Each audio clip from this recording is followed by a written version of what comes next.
estamos escuchando. Bueno, muchas gracias. No, ya me presento simplemente. Así de sencillo. A medida que voy avanzando, pues les comentaré unas cosas propias de la parte educativa del campo de la neurociencia y otras de la parte formativa como seres humanos, pues que todos somos. La propuesta es traten de aguantarme un rato, que yo les cuente algunos aspectos vinculados con neurociencia y con glía, y que al final cualquiera puede hacer comentarios complementarios, comentarios que van en contra de lo que yo mismo diga, y obviamente para ello apelaremos al uso de la razón y de la lógica en ese sentido para tener concordancia, llegar a acuerdos e inclusive llegar a desacuerdos. Esa es la idea entonces. Perfecto. Pues voy entonces a empezar. Pregunta, yo sospecho que si están viendo la imagen inicial que les coloqué, ¿cierto? Sí, perfecto. Bueno, muy bien. Muy bien. Este es el nombre, les hablaré algo de neurociencia, de sin neuronas o glía, y en ello si este nombre es coincidente con la estructura y función, y algunas nuevas perspectivas, nuevas ideas también en torno a esas células. Como ya me presentaba el compañero, yo tengo una licenciatura en ciencias, tengo maestrías en ciencias y tengo doctorado en ciencias. Bien, aunque algunos de ustedes están en formación, no por el hecho de no tener ningún título, los inhabilita para entrar en discusión. Usen su razonamiento, el conocimiento que tienen y pueden debatir en torno a eso. Esto básicamente es una cuestión de títulos que cualquiera con algún tipo de juicio y razonamiento puede lograr obtener en algún momento de su vida, pero me sirven para la presentación, para indicarles que la mayoría de mi vida he estado en el campo de la ciencia, conozco algo de ella y puedo tratar de dar razón a algunas explicaciones lógicas en torno a esto. Primero hago esta anotación. Si deseo tener enemigos profesores, solo me es necesario decir, pienso que la gran mayoría de ellos son personas infames que han desaprovechado la oportunidad de enseñar, aprendiendo honestamente y que se concentran en repetir sin análisis el statu quo de la enseñanza en Colombia. ¿Por qué lo digo? Por ser conocedor de estas áreas y saber que en múltiples regiones de mi país muchas personas han ingresado al campo de la docencia no por vocación, como lo hice yo alguna vez hace mucho tiempo atrás, sino que ingresaron por equivocación. Y entonces se contentan simplemente con ganarse un salario, ¿sí?, sin aprovechar para ellos mismos aprender y desaprender, y construirse, y estar al tanto de cosas que los diversos campos de la ciencia y del conocimiento nos brindan para tratar de acercarnos cada vez más a algo que pudiéramos llamar realidad o comillas verdad. Me parece entonces que la ciencia permanece en un gran statu quo en esto de las tales ciencias básicas que se suponen que son el fundamento y la base para la comprensión de muchas otras cosas. En ese sentido yo a veces pienso, ¿y si el fundamento está mal dado o no está suficientemente actualizado? Entonces los que están en niveles más superiores de formación, ¿con qué van a salir para la construcción de un mundo mejor? Bueno, y empiezo con esta frase. Primero, esta imagen representa a Thomas Henry Huxley, el llamado Bulldog de Darwin.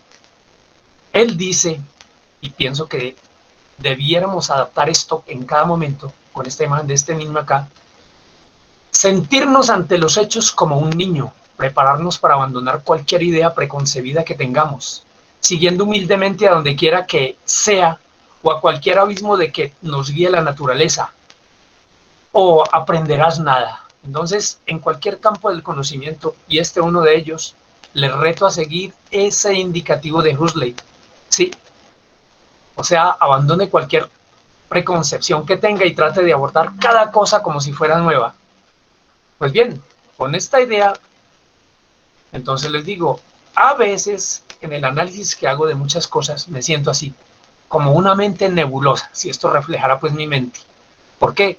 Es mucha la información que a lo largo de la vida nosotros vamos decantando y nos enteramos en muchas ocasiones de que mucha de ellas no es apropiada y no es adecuada. Por eso no podemos quedarnos simplemente en ese statu quo. Tenemos que ser críticos del conocimiento.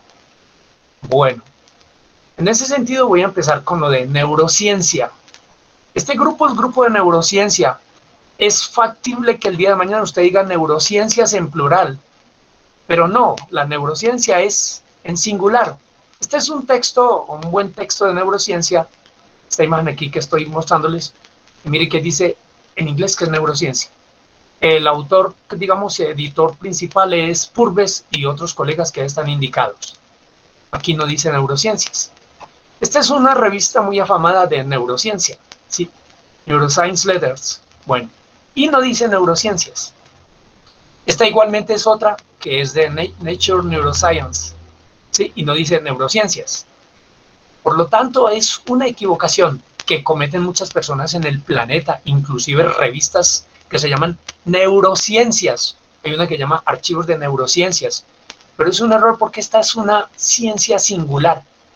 Ahora, siendo una ciencia singular, se nutre por muchas otras, ¿sí? Esta neurociencia básicamente busca una mejor comprensión y conocimiento de lo cognitivo humano, y fuera de eso también de lo cognitivo que presentan otras especies, animales e incluso vegetales, porque la gente suele pensar que los vegetales no sienten.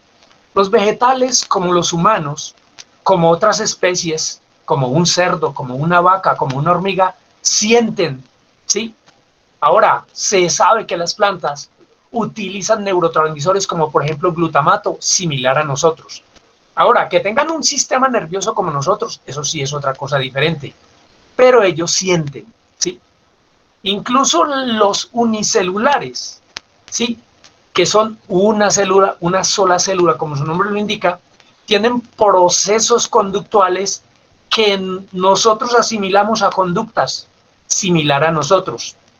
¿Cuál es la idea entonces en ese momento? No necesitamos de un sistema complejo como el que tenemos nosotros, de muchas neuronas y muchas células, tipo sin neuronas, o sea, glía, ahorita les comentaré de ello, para nosotros procesar la información que viene de afuera y de nuestro propio interior. Esta neurociencia singular incluye múltiples disciplinas que si las analizamos independientemente parecen disímiles entre sí, pero lo que hace la neurociencia es fusionarlas en una sola cosa, integrarlas conceptualmente, ¿sí? Entre ellas encontramos, por ejemplo, la neuroanatomía, que estudia, pues obviamente, la estructura como tal del sistema nervioso.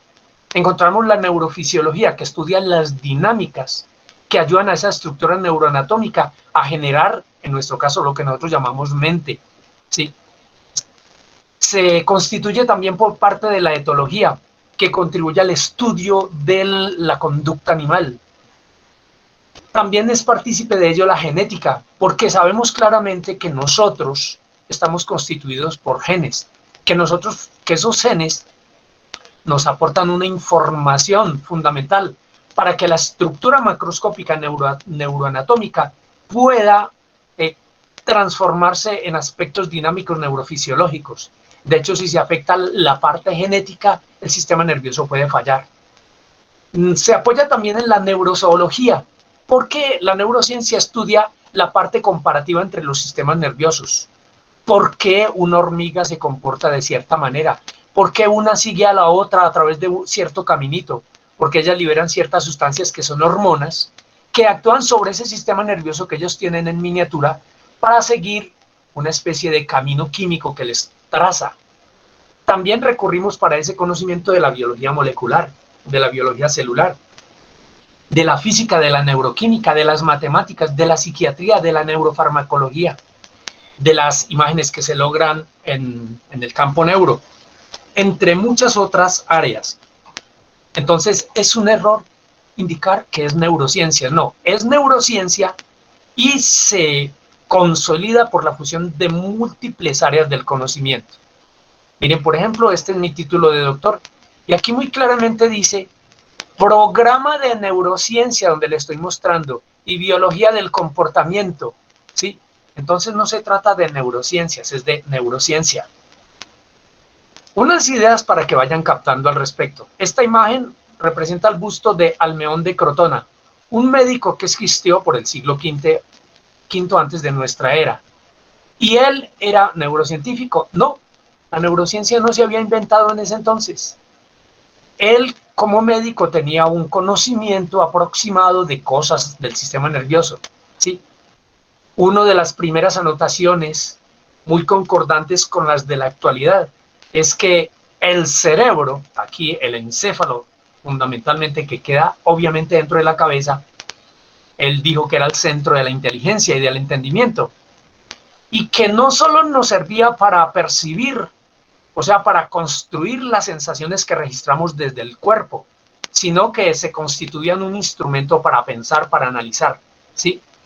Él ya hizo un acercamiento sin ser ningún neurocientífico, simplemente fue un médico de su época. Igualmente Hipócrates, el padre de la medicina, por esta época en que vivió aproximadamente, ¿sí?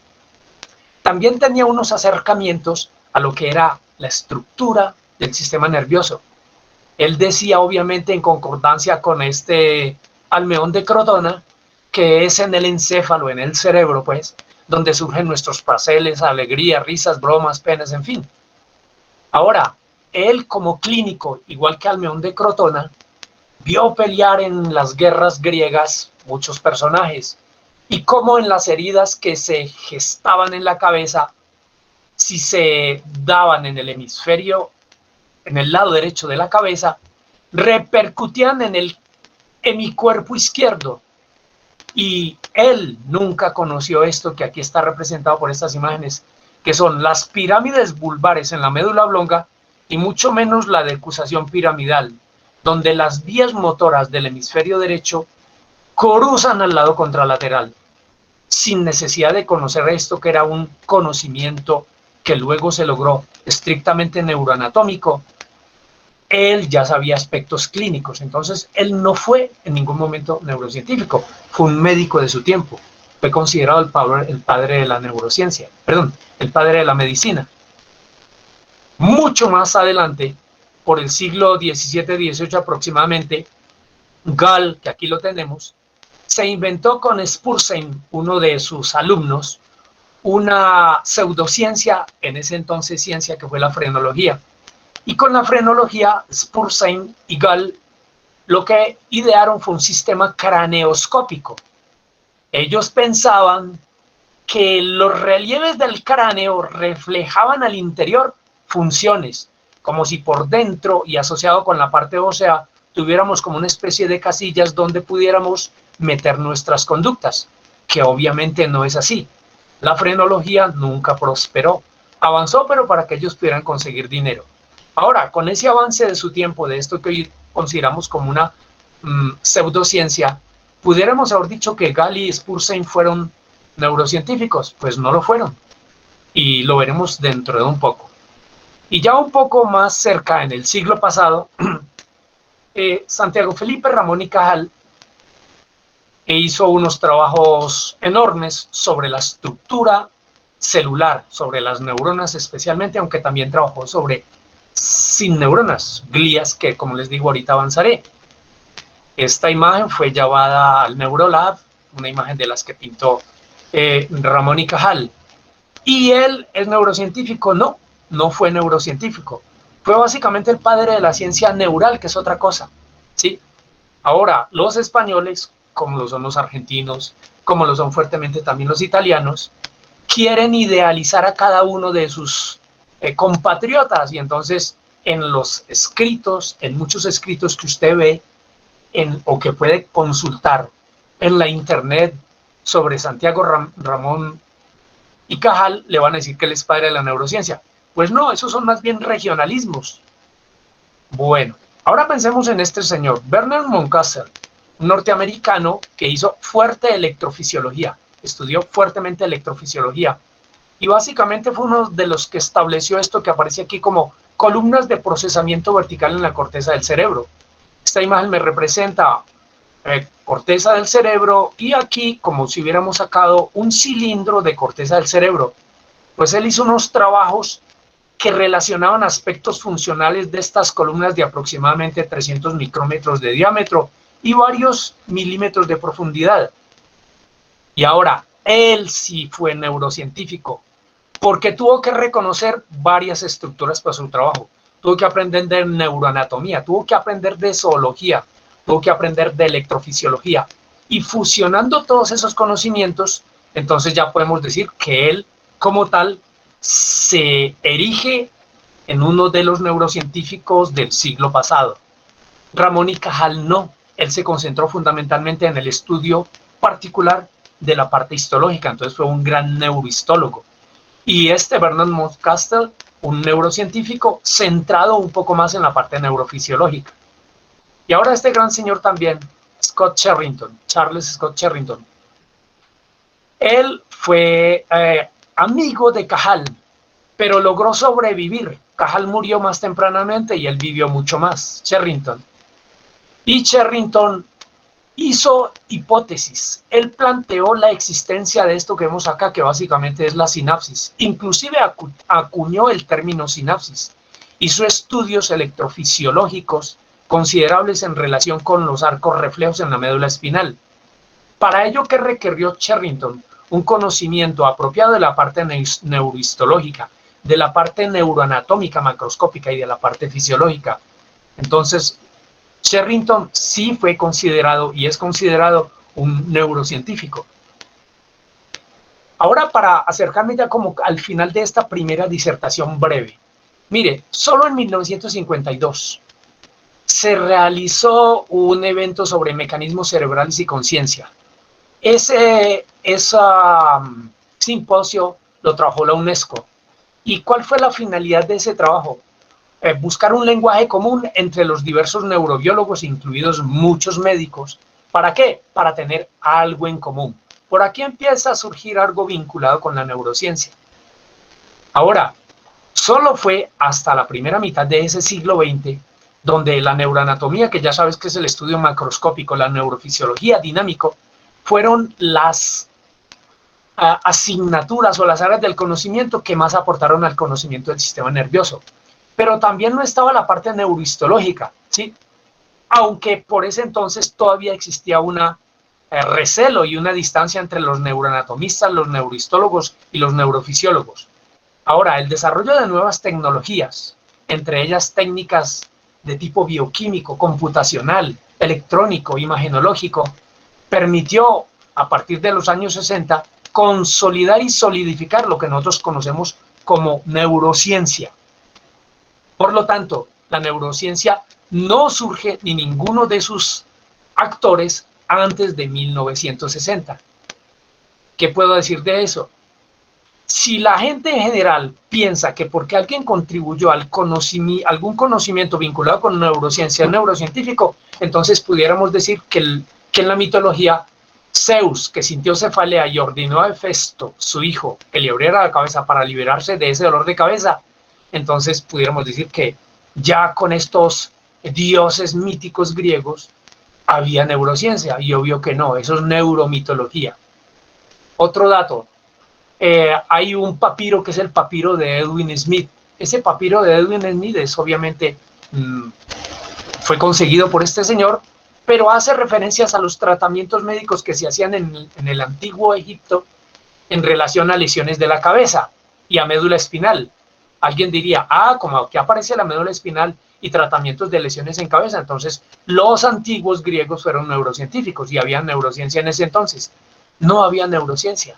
Todavía no había una fusión de saberes. La cosa estaba desintegrada. La neurociencia es integración, no desintegración. Mire, la conexión entre cerebro y médula espinal la apreció Herófilo de Calcedonia, hace muchos años, ¿sí? Y él participó y construyó un cuerpo teórico asociado con lesiones y tratamientos de la cabeza, fracturas y lesiones de esto. y por haber hecho eso tampoco podemos decir que él entonces fue neurocientífico o que por ese entonces había una verdadera neurociencia, ¿sí? Otro de los detalles, la apertura y perforación de la dura madre, que ustedes saben que son elementos que recurren al sistema nervioso, son fundamentales para hacer un tratamiento adecuado por los neurocirujanos, ¿sí? Pero eso básicamente no se podía antes de los 1800, ¿sí? Y aunque esta gente se preocupaba por los 1800, por eso no podemos decir que los neurocirujanos de ese entonces eran neurocientíficos, ¿sí? Se requirió más adelante con los avances de la antisepsia tener un tratamiento más apropiado para una exploración quirúrgica y una resolución exitosa de los trabajos quirúrgicos que hacían sobre pacientes. Incluso en ese entonces seguía siendo simplemente una parte clínica quirúrgica que no integraba mayor cosa. Idea general y aquí como una especie de sinapsis con este cuadro. Si en general la medicina empieza con Hipócrates, por esta época aproximadamente, en ese entonces era medicina y el conocimiento que se tenía sobre el sistema nervioso era básicamente algo de neuroanatomía. Incluso con Galeno, en nuestra era, que también trabajó muchas cosas sobre el sistema nervioso, siguió siendo aspecto neuroanatómico vinculado con procesos clínicos. Vesalio incluso, que también aportó a la neuroanatomía por esta época aproximadamente, por el siglo XVI, él tampoco logró hacer nada de neurociencia, hacía trabajos anatómicos y neuroanatómicos. Y René Descartes, que también contribuyó a aspectos neurofisiológicos, pero desde el punto de vista hipotético, aunque convalidados hoy por hoy, una mera hipótesis, tampoco fue neurocientífico. Él básicamente fue un filósofo que aportó a lo que hoy pudiéramos considerar un avance desde ese entonces, pero desde una mera hipótesis. Y Galvani, que también contribuyó con elementos vinculados con electricidad para descubrir posteriormente lo que era la actividad nerviosa, tampoco fue un neurocientífico. Él estaba apenas en postrimerías de algo de eso, pero no había una verdadera integración. Ramón y Cajal, como les comenté, igualmente tampoco. Él estaba casi en la transición. Y ya después de él, por los años 50, 60, ya empiezan, por ejemplo, con Sherrington, con Vernon Mountcastle y otros, el desarrollo como tal de la neurociencia. Entonces la neurociencia empieza básicamente desde los 50 y hasta los 60, y en la actualidad, a expensas de la neurociencia, han derivado otras áreas del conocimiento. De lo que quiero indicar que qué es neurociencia y cuáles son las finalidades de ello. Para esto, les presento aquí algunas de las referencias en las que yo me autocito igualmente con algunos compañeros que hemos trabajado algunas de estas cosas. Bueno, buenas noches. Qué pena que me tome algunas, que me alargue un poco en la palabra. No Profe, muy interesante la breve historia que nos cuenta del origen de la neurociencia. Pues usted sabe que mi formación es un poco más filosófica. Quisiera preguntarle desde su opinión, porque es que uno, al llamarla neurociencia, intuitivamente le está dando la categoría de ciencia precisamente, y el hecho de que surja, como usted dice, la neurociencia sale precisamente de la integración de varias ciencias previas a ella. Entonces no sé usted de pronto qué estatus epistemológico le otorga, porque particularmente yo tengo la intuición de que al ser una integración de varias disciplinas previas, entraría más en el terreno de la tecnología. Se parecería más a una ingeniería que propiamente a una ciencia natural en el sentido conceptual de la expresión, pues ciencia versus tecnología. No sé usted qué opina respecto a eso. Muchas gracias. Claro, Juan Camilo. Mire, voy a colocar el ejemplo de Sherrington. Voy a un momentico acá a mostrarle la imagen. Sherrington fue premio Nobel de Medicina y Fisiología, como lo fueron algunos de estos, como lo fue Santiago Ramón y Cajal. Bueno, ahora vamos a pensar un poco en Sherrington. Él fue amigo, inclusive visitó la casa de Cajal más bien Cajal lo visitó a él en Inglaterra. Y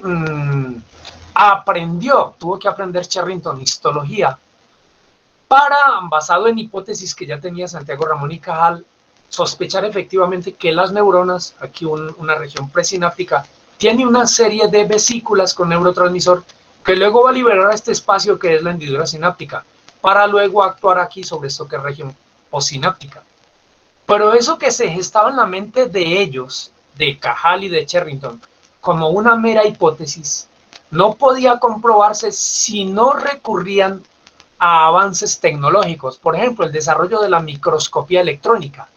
Esto que es microscopía electrónica permite detallar aquí, que pues lo sé por algo de experiencia, que es una sinapsis neuroneuronal, no tiene plegamientos de membrana, entonces esto mide aproximadamente unos 20 a 25 nanómetros. Él tuvo que recurrir a esto. Y ahora tuvo que hacer experimentos, tuvo que hacer conexiones en médula espinal de animales, integrar una técnica para ahorita, mediante esa técnica, a fortalecer ese conocimiento que se tenía. Desde esto que es macroscópico, poder disecar la médula espinal de un gato. Ahora, integrar mediante técnicas acá, electrodos para hacer unos registros efectivos. Hacer unos análisis bioquímicos. Involucraba eso que Sherrington tenía que aprender también otra nueva materia que estaba aislada, que era la neuroquímica. Entonces, en ese sentido, básicamente lo que hizo Sherrington para convertirse en neurocientífico fue integrar conocimiento y generar conocimiento nuevo mediante el uso de técnicas. En ese sentido, entonces yo diría que no, que es una neurociencia, que es integración de saberes integrados y articulados mediante demostración por experimentación. Pues esa es mi nota, Juan Camilo. Muchas gracias, profe. De pronto otra pregunta rapidita. Claro que sí. ¿Usted considera que hay paradigmas en neurociencia? Pues no sé si está familiarizado con el término paradigma en filosofía. Sí estoy familiarizado, pero si quiere, deme su punto de vista inicial, colóqueme un ejemplo y yo lo extrapolo al respecto. Pues a grandes rasgos un paradigma es como un conjunto de supuestos que todos los científicos que se someten a dicho paradigma aceptan básicamente como sin cuestionarlo hasta que aparece una crisis en esa ciencia. Así como por mucho tiempo se pensó que el tiempo y el espacio eran absolutos, que es lo que llamamos el paradigma newtoniano aplicado a física. Luego descubrimos una crisis, que es la que nos monta Einstein con su relatividad, y entonces pasamos al paradigma de creer que espacio-tiempo es un continuo, y todas las fórmulas que se hacen de Einstein para acá, todas las investigaciones en física que se hacen de Einstein para acá, asumen que el tiempo y el espacio son un continuo. Eso sería como un paradigma en física. Todas las investigaciones que se hacían antiguamente dentro del paradigma newtoniano asumían que el tiempo y el espacio eran absolutos, y bueno, eso tiene sus implicaciones, por supuesto, en la manera como se desarrolla el conocimiento en una ciencia particular. Entonces, no sé si de pronto dentro de la neurociencia uno podría afirmar que el paradigma neuronal de Ramón y Cajal versus el reticular, no sé, intuitivamente se me ocurre, qué pena de nuevo que me tome la palabra desde mi ignorancia. Entonces no sé si en neurociencia hay paradigmas. Muchas gracias. Por nada, Juan Camilo, no. El espacio que se ha fabricado para este grupo, que lo tenemos de tiempo atrás, es para eso. Tratar de comprendernos nosotros también. Entonces, no está mal su pregunta.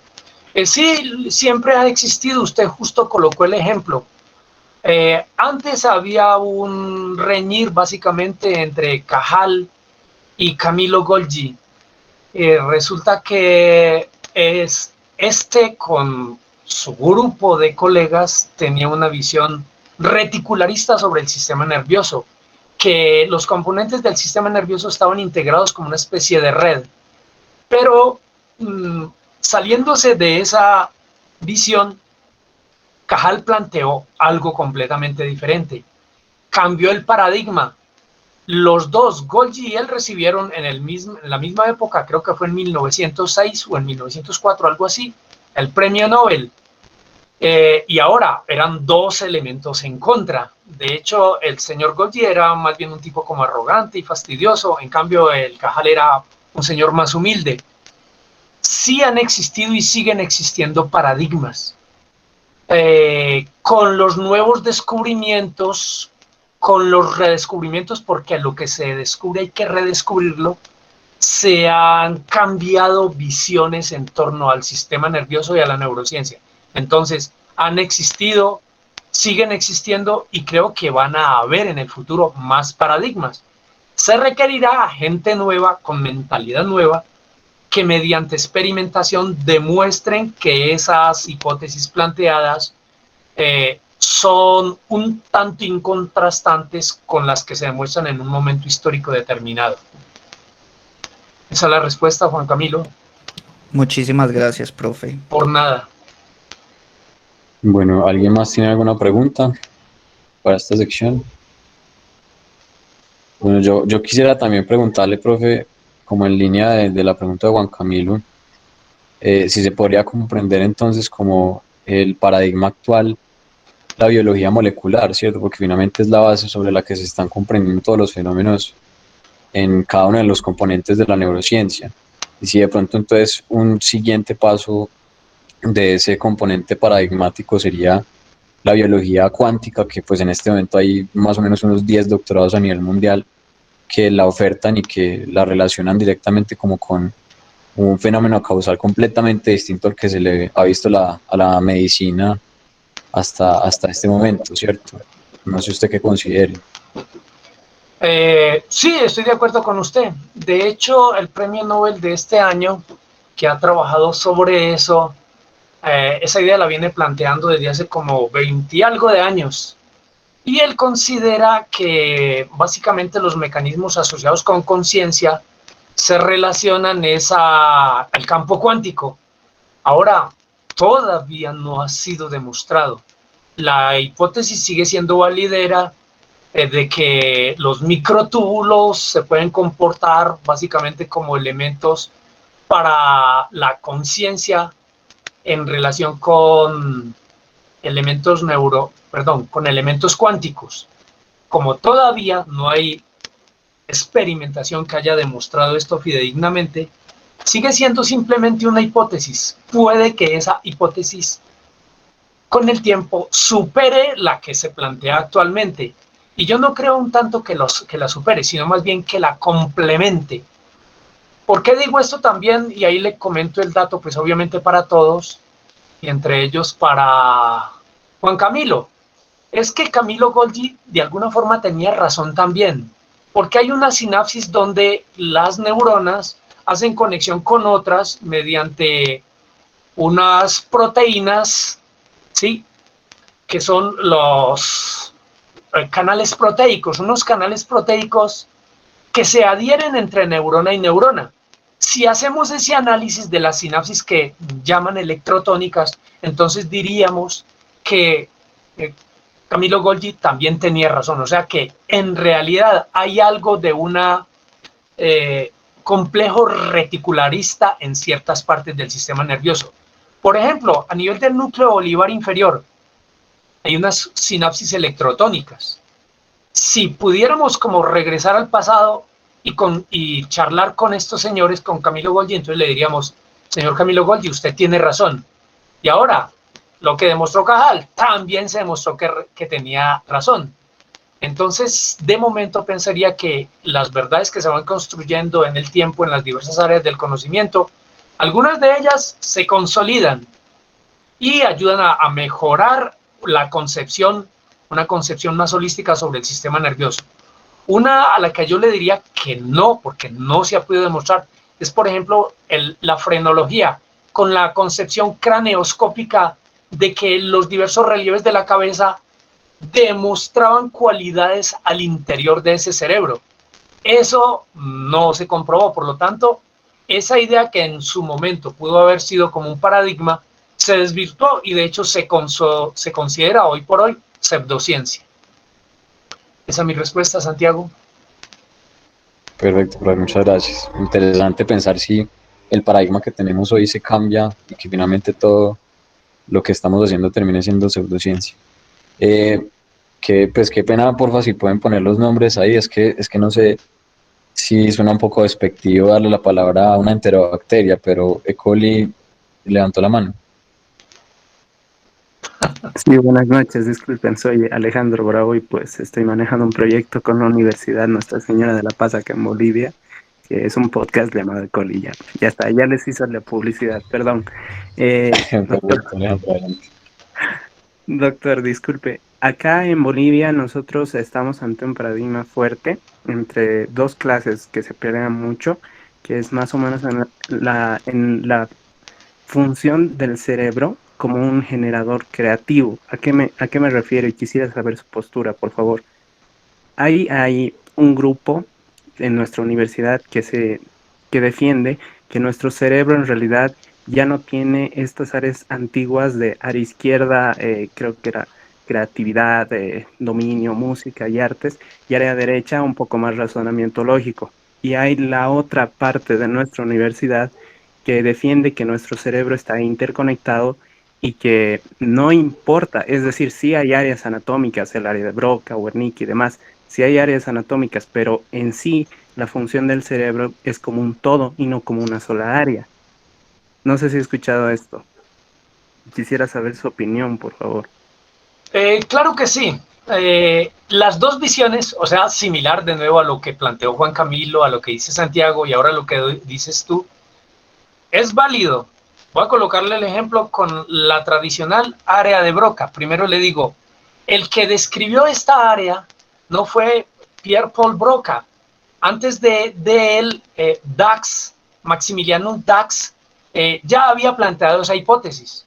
Entonces, a veces cuando yo oigo que dicen que el área de Broca, yo prefiero decir el área citoarquitectónica relacionada con la articulación del lenguaje, porque no fue Broca el que la que planteó inicialmente, sino que lo planteó Maximiliano Dax. Ahora, resulta que muchas personas no tienen un área de Broca localizada ni en el lado derecho ni en el lado izquierdo, por estudios que se han realizado sobre ese cerebro. Y entonces, ¿qué pudiéramos decir? Estas personas son mudas, ¿no? Todavía no se ha encontrado. De hecho, hacia la región occipital, en ningún humano que yo sepa se ha encontrado un área vinculada con el lenguaje articulado. Usualmente, ¿dónde se plantea ese sector? Uno lo dice básicamente en el giro frontal inferior del sector izquierdo de la mayoría de los humanos. Pero resulta que hay personas que tienen esa área de lenguaje articulado en la región parietal, en la región temporal. Lo que pasa es que la ciencia ha avanzado así. Primero encuentran algo y con avance en la investigación se encuentra que por ejemplo, este campo queda en otros sectores.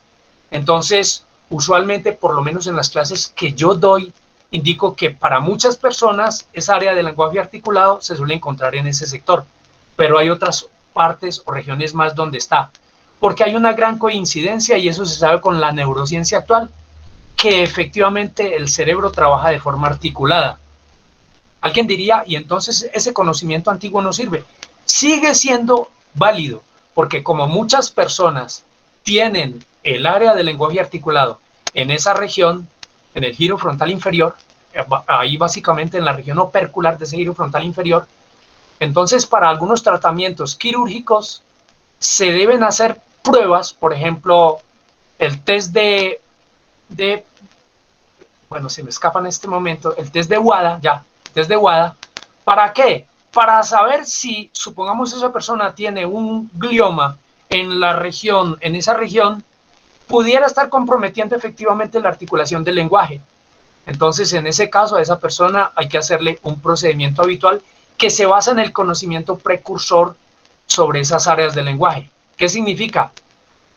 El conocimiento que en el pasado se obtuvo de esas áreas sigue siendo igualmente válido, pero nuevo conocimiento está consolidándose más para decir que la visión del cerebro, además de ser así como un tanto fraccionada, también sigue siendo ante todo más holística.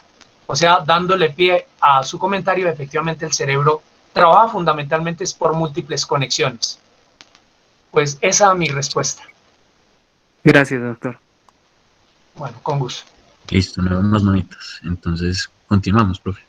Bueno, adelante. Entonces, ya les presento y sigo con la charla. Ahora yo me voy a centrar en algo relativamente sencillo, que son las tradicionales células de glía. Entonces aquí pues una imagen de un corte en fresco de algún humano. Ese sistema nervioso que nosotros tenemos básicamente está constituido por neuronas y glía. La glía, yo ya le digo sin neuronas, ahora les comentaré. Como sea, esos dos tipos de células trabajan fundamentalmente para producir y para generar un balance de sustancias químicas de neurotransmisores. Nosotros, así le duela al que le duela, realmente funcionamos, sea que odiemos, que queramos, que tengamos esperanza, funcionamos es por circuitos químicos. Somos como una especie de, comillas, máquinas biológicas muy influenciadas o fuertemente influenciadas básicamente por la química, ¿sí? Y entonces nosotros tenemos diversos patrones de actividad, prestar atención, adormilarnos, tener relaciones sexuales, adorar a una persona, en fin. Y eso fundamentalmente por las acciones por las conexiones que realizan las neuronas con las células de glía. Y entre estas neuronas con neuronas y glía con la glía. Nosotros fundamentalmente somos seres bioquímicos. Yo me voy a concentrar un poquito ahí en las células, que los datos más modernos nos indican que la relación de ellas es de 10:1. Algunos autores en el pasado decían que era 50:1. Es decir, que por cada neurona que existían habían 50 neuronas de glía. Muchos autores tienden contemporáneamente a decir que no, que la relación no es tan alta, sino que es de 1:10. Es decir, por cada neurona que tenemos hay 2 células de glía. Ahí estoy utilizando la terminología contemporánea. Pues bien, esta imagen histológica me muestra aquí un montón de celulitas. Estas que vemos como más grandes efectivamente son las neuronas, ¿sí? Y las que vemos más pequeñitas, como esta, como estas otras, vemos por aquí, son células de glía. Muy bien. Ahora, en esta imagen didáctica, estas grandotas que vemos aquí son neuronas, y las otras de colores diversos, estas que están envolviendo aquí estos axones, son células de glía. Estas que están adhiriéndose aquí a este vaso, a este capilar, son células de glía. Estas otras que tenemos aquí son células de glía y estas más son células de glía. Ahora, ese nombre lo dio este señor. Esta es una imagen con base en fotografías que le tomaron en su época. Fue un patólogo en su tiempo, Virchow, ¿sí? Él no descubrió la glía, entonces les digo, él no descubrió la glía. Muchos autores, infortunadamente, todavía siguen diciendo que él descubrió la glía. No. Él lo que hizo fue inventarse un nombre para las células, para esas células. Entonces él supuso que se trataba de una especie de tejido conectivo, como una especie de células que embalaban a las neuronas, ¿sí?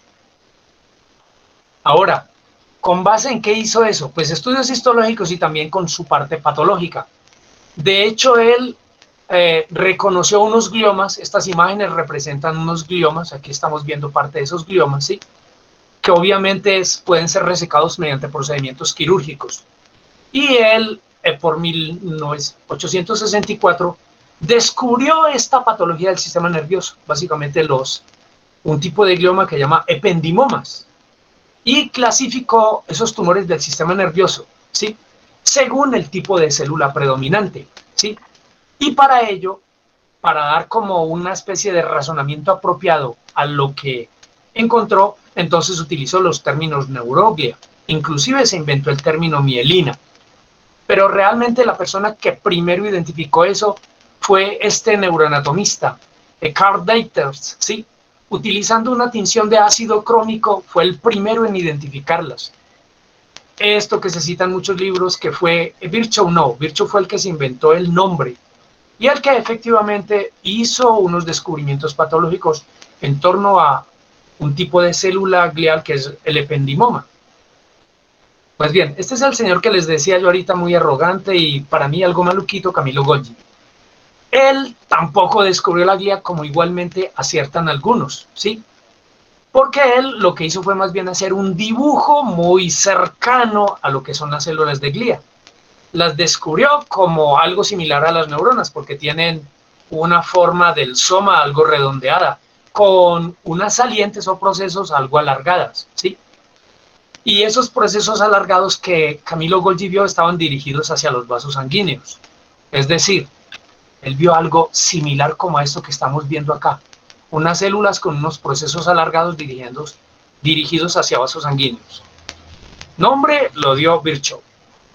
Ahora, este fue el primero que realmente los descubrió en histología, pero no hizo los dibujos, y este hizo unos dibujos y luego siguió su trabajo histológico.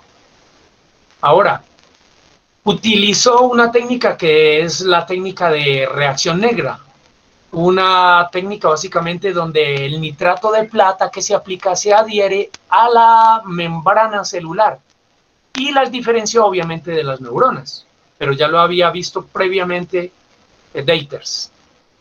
Ahora, en relación con el nombre, que es lo que yo quiero ver, mire, en eventos internacionales como este aquí en un congreso vasto en Brasil, entonces discutimos con profesores como el profesor Prates, como la profesora Nadir, discutimos aspectos sobre los términos anatómicos.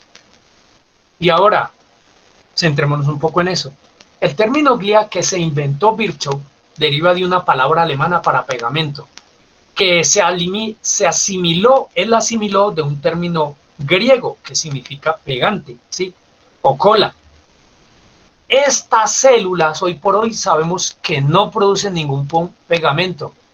Cuando uno estudia histológicamente los tejidos, reconoce estas células acá, estas células son fibroblastos, son unos fibroblastos bastante aplanados que elaboran parte de la matriz extracelular. Gran parte de la matriz extracelular de esto aquí, que es un tejido conectivo denso regular, lo fabrican los fibroblastos. Pero estas células son tejido mesodérmico, no son de tejido ectodérmico, ¿sí? Ahora, las células de glía, nuestras células de glía, comillas, glía, porque ahorita veremos, no fabrican ninguna colágena, ni rellenan, ni son elementos de relleno. En esta otra imagen histológica que usted ve acá, esta célula, este es un fibroblasto. Esta otra que ves aquí es otro fibroblasto. Y esto que ves aquí básicamente es colágena que están fabricando, ¿sí? Ahora, resulta que estas células, que son las células de glía, no rellenan ningún espacio ni producen colágeno ahí, ¿sí? Las células de glía son múltiples tipos. Aquí en esta imagen esto representa microglía. Aquí tenemos básicamente astrocitos protoplásmicos. Estas prolongaciones son las que se están adhiriendo aquí a los vasos sanguíneos, algo similar a lo que vio Camilo Golgi. Y aquí tenemos oligodendrocitos. Ahora, estas células, por ser glía, microglía, astrocito protoplásmico, oligodendroglía, y estas que pues las vemos aquí tapizando este quinto ventrículo del Saginoleucopus, una especie endémica colombiana, ¿elaboran alguna sustancia para rellenar este espacio aquí intercelular? No. ¿Por qué? Porque ya no son células de relleno. Cuando decimos de la glía o cuando leemos en algún libro o artículo, dicen que son las células que sostienen a las neuronas, que llenan ahí como una especie de embalaje. Pues no, eso no hacen estas células. Estas células tienen multitud de funciones y ninguna de ellas fabricar abundantemente ningún elemento bioquímico relacionado con la matriz extracelular, ¿sí? Estas células las hay múltiples. Por ejemplo, aquí, en esta terminación, esto básicamente es un axón llegando aquí a una célula muscular esquelética. Y aquí, pues, generando una sinapsis neuromuscular esquelética. Y las últimas células que aquí se llaman células telogliales. Y ese es un tipo variante de célula glial. Ahora, ella elabora algo para llenar algún espacio aquí extracelular en el músculo. Para nada. Y esta imagen que vemos aquí me está mostrando estas células, que básicamente son glías satélites en torno a estas células de alguna parte del mesencéfalo. Lo sé por estas coloraciones que hay aquí, estas pigmentaciones que tienen naturalmente, son pigmentaciones de neuromelanina. Pues es un corte que yo hice. Y estas que vemos aquí en un ganglio de la raíz posterior, que son células redondeadas con células satélites a su interior. Esas células no elaboran nada de eso y son variedades de tipo de glía. Ahora, ¿qué hacen las células? Estas células satélites que rodean aquí, fabrican sustancias para que las células propias de los ganglios, de las fibras de las raíces posteriores de los nervios espinales, mantengan su trofismo, o sea, elaboran neurotrofinas, ¿sí? Hay otras glías, por ejemplo, la glía envolvente del nervio olfatorio, ¿sí?, que solo se encuentra en el primero de los nervios tradicionales craneales, el nervio olfatorio. Ella, ¿para qué es? ¿Ella fabrica algún embalaje? ¿Fabrica colágeno? Para nada. Ella se involucra en la formación de nuevas neuronas, ¿sí? Y un nuevo tipo de células que les voy a mostrar ahorita, que son los polidendrocitos o células NG2, ¿sí? Son células progenitoras también, que tienen que ver con la formación de neuronas y además con la formación y remodelación de la sinapsis. Y ellas fabrican algún elemento constitutivo que ayude a rellenar el cerebro. Para nada. Ellas cumplen múltiples funciones como aislamiento neuronal por depuramiento metabólico de lo que hay allí. Ellas cumplen función tampón, por ejemplo, al regular la función del potasio extracelular para evitar hiperpolarizaciones en neuronas. Ellas son fundamentales para el recambio sináptico, por ejemplo, son fundamentales en el metabolismo del glutamato, porque si el glutamato se conserva en la hendidura sináptica, algo así como más allá de 20 milisegundos, puede convertirse en neurotóxico. Entonces la funcionalidad de esas neuronas es tremenda, ¿sí? Esta imagen pues simplemente me muestra una neurona que ahora el músculo, en este caso estoy representando el músculo, le elabora como célula no nerviosa, le elabora factores tróficos. Esos factores tróficos van a entrar aquí por la terminal sináptica y van a avanzar por flujo retrógrado a través de proteínas motores moleculares. ¿Para qué? Para que la neurona tenga su trofismo, pueda desarrollarse, se nutra apropiadamente. Entonces, las células que hay aquí, las células musculares y además las células de glía que no estoy representando ahí, cooperan en muchas de esas funciones. Unas, por ejemplo, forman la barrera hematoencefálica. Entonces aquí estamos viendo algunos elementos asociados con ellas, ¿sí? Algunas de esas células de glía, no necesariamente células endoteliales, esto me representa células endoteliales, ¿sí? Algunas de las células de glía se comportan similar a esto, porque tienen proteínas de la zónula tipo 1, 2, 3, beta-cateninas, alfa-cateninas, que contribuyen a impermeabilizar, comillas, ese sistema nervioso. Y las que les comentaba aquí indicadas con este esquema que utilizo mucho en mis clases, que son las células telogliales, que aíslan las sinapsis neuromusculares esqueléticas, que les recomiendo que alguno de ustedes que tenga vocación por esto en algún momento se ponga a estudiarlo, porque hay tan poco de esto y tan interesante es que le pudiera generar a usted fama, le pudiera generar dinero y además usted pudiera ayudar al conocimiento del sistema nervioso y del cuerpo humano. Mire, se sabe que la ausencia de estas células telogliales, no permite que cuando haya un brote axonal insuficiente por alguna lesión, pueda pelechar. O sea, cuando una persona está pensando en degeneramiento neuronal, ¿sí?, por un trauma, por una lesión, es importante pensar en estas células telogliales, porque ellas son fundamentales para el rebrote axonal. Si no pelechan adecuadamente, la reinervación de la sinapsis neuromuscular esquelética, que aquí está representado con esto, está la célula muscular esquelética, se va a frustrar, ¿sí? Estas células son importantes. Las células gliales producen también, por ejemplo, una sustancia que es la neuroregulina 1. Y esa neuroregulina 1 es súper importante para prevenir la muerte apoptótica de las células. Por ejemplo, en el caso de los neurolemocitos, que aquí estamos indicando, este es un neurolemocito y este es un neurolemocito no tradicional, este es teloglial, porque es la célula glial más alejada del sistema nervioso. Pues esos son aspectos a tener en cuenta y otros detalles más. Esta es una imagen que me quedó fuertemente pixelada, pero aquí representa básicamente el complejo amigdaloide. Cuando una persona, supongamos, se acerca aquí al abismo, sentirá como algo de miedo, como de vértigo y miedo. Y sabemos que el complejo amigdaloide trabaja en muchos aspectos para generar en nosotros eso que llamamos miedo. Pero ahora lo que se muestra aquí es la actividad neuronal. ¿Cuánto se ha estudiado de esto en relación a los neurotransmisores que asimilan o metaboliza aquí la glía para ello? O a las neuroregulinas que se puedan fabricar aquí en este sector. Eso no lo estudian casi, o básicamente no lo estudian. ¿Por qué? Porque todavía sigue mucha gente pensando que las células de glía, que para mí son sin neuronas, ya les aclaro eso, son el apoyo para las neuronas. Pues no son solo el apoyo para las neuronas, ellas trabajan en esa importante regulación metabólica, no son células que sustenten nada. Esta imagen me muestra aquí, por ejemplo, microglía. Esta microglía sabemos que cumple la función de macrófago y que en algún momento se puede convertir como en esta microglía hiperreactiva. ¿Y cuándo es eso? Cuando una persona tiene un trauma. Suponga que una persona tiene un accidente, le golpean la cabeza o algo así por el estilo. Pues, ¿qué va a suceder? Estas neuronas entran en hiperreactividad. ¿Para qué? Para tratar de eliminar los residuos de células que se han deteriorado. Resulta que las neuronas que por ahí están producen neurostatina, un glucoesfingolípido, aquí representada esta fórmula estructural, ¿sí? Inhibidor natural de la mitosis de los astrocitos y de la microglía.